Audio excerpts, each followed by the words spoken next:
Assalamualaikum warahmatullahi wabarakatuh. Perkenalkan, nama saya Andika Syarif Hidayatullah dengan NIM 22550 11110004. Di sini saya akan mereview materi data warehouse. Materi pertama yaitu pengantar data warehouse.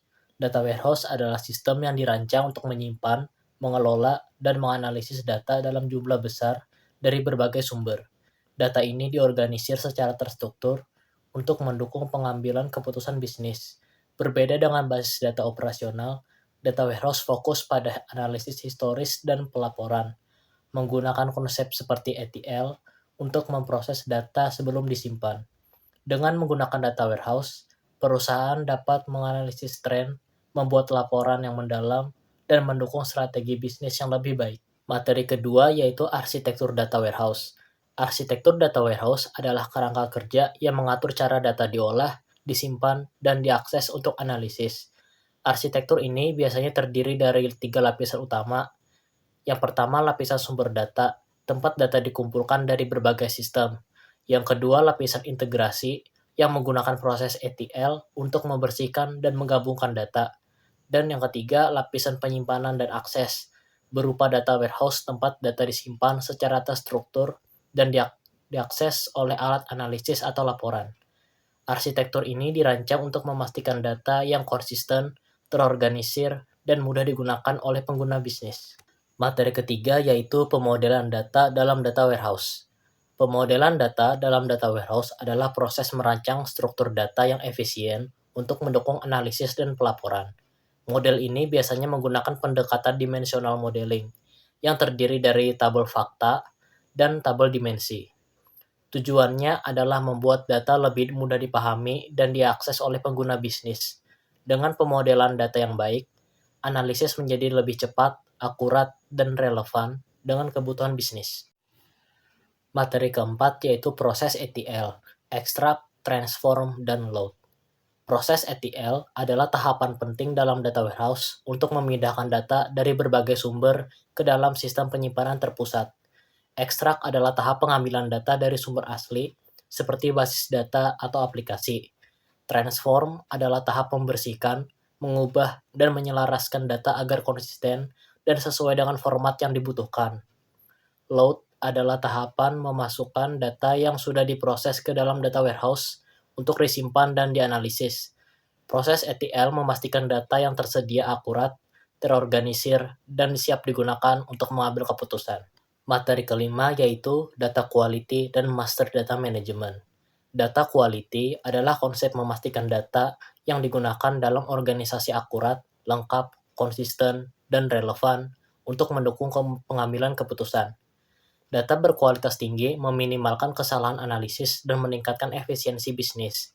Master data management adalah proses mengelola data utama seperti data pelanggan, produk, atau lokasi agar konsisten dan terpusat di seluruh sistem organisasi. Dengan data berkualitas dan MDM yang baik, perusahaan dapat memastikan data yang andal dan mendukung operasional serta strategi bisnis yang efektif.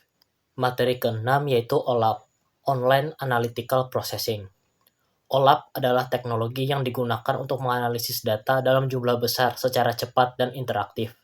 OLAP memungkinkan pengguna menjelajahi data dari berbagai sudut pandang, seperti melihat penjualan berdasarkan wilayah, waktu, atau produk. Data dalam OLAP biasanya diatur dalam bentuk multidimensional, seperti kubus data, untuk mempermudah analisis. Dengan OLAP, organisasi dapat melakukan pelaporan, analisis tren, dan pengambilan keputusan yang lebih efektif berdasarkan data yang kompleks. Materi ketujuh yaitu data mining dan analitik dalam data warehouse. Data mining adalah proses menggali pola, hubungan, dan wawasan dari data besar menggunakan teknik statistik, pembelajaran mesin, atau algoritma lainnya. Sementara itu, analitik dalam data warehouse adalah penggunaan data yang tersimpan untuk membuat laporan, memvisualisasikan informasi, dan melakukan analisis mendalam. Data mining membantu menemukan informasi tersembunyi, seperti tren pelanggan atau prediksi perilaku, sedangkan analitik mendukung pengambilan keputusan berbasis data. Keduanya bekerja bersama dalam data warehouse untuk memberikan nilai strategis bagi bisnis. Materi ke-8 yaitu keamanan dan privasi data warehouse.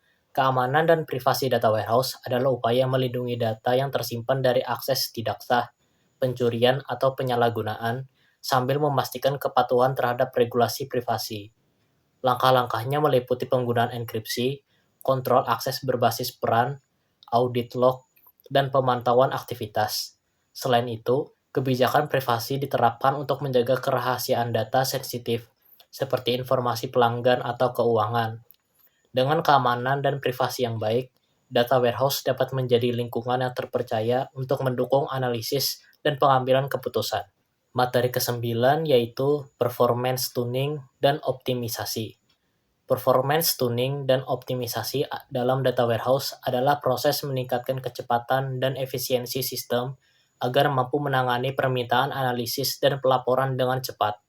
Langkah-langkahnya meliputi pengoptimalan query, indeksasi data, partisi tabel, dan penyesuaian konfigurasi sistem. Selain itu, penggunaan caching dan desain arsitektur data yang efisien juga berperan penting.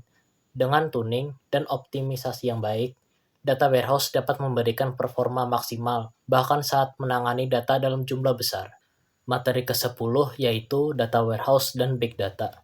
Data warehouse dan big data adalah dua konsep terkait pengelolaan data, tetapi memiliki fokus yang berbeda. Data warehouse adalah sistem terstruktur untuk menyimpan dan menganalisis data historis dari berbagai sumber, dirancang untuk pelaporan dan pengambilan keputusan. Sementara itu, big data mengacu pada pengelolaan data dalam jumlah sangat besar, beragam, dan berkecepatan tinggi yang seringkali membutuhkan teknologi seperti Hadoop atau Spark untuk diproses. Data warehouse cocok untuk analisis terstruktur, sedangkan big data lebih fleksibel untuk menangani data tidak terstruktur, seperti media sosial atau sensor IoT. Materi ke-11 yaitu implementasi dan manajemen proyek data warehouse. Implementasi dan manajemen proyek data warehouse melibatkan perencanaan, pengembangan, dan pengelolaan sistem data warehouse agar sesuai dengan kebutuhan bisnis. Proses ini mencakup pengumpulan kebutuhan, desain arsitektur, pengaturan proses ETL, serta pengujian dan peluncuran sistem. Manajemen proyek memastikan bahwa setiap tahap dilakukan sesuai jadwal, anggaran, dan kualitas yang diharapkan. Dengan manajemen yang baik, data warehouse dapat diimplementasikan secara efisien dan mendukung tujuan analisis serta pengambilan keputusan organisasi. Sekian review materi dari saya. Jika ada salah kata mohon dimaafkan. Wassalamualaikum warahmatullahi wabarakatuh.